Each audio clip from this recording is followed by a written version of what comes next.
Good morning বন্ধুরা। তো দেখো সকাল সকাল ঘুম থেকে উঠে পড়েছি, আর আমাদের স্থলপদ্ম গাছে কত পদ্ম ফুটেছে। এই টাইমেও এতগুলো পদ্ম ফুটেছে।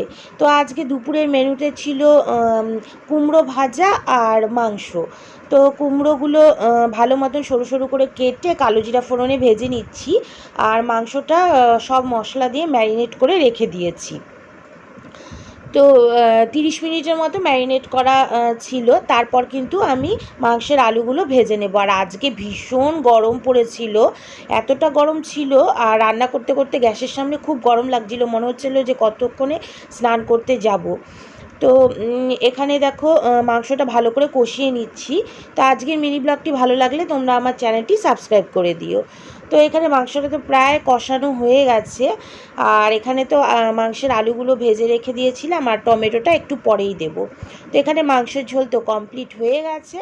এখন দুপুরে আমরা খেতে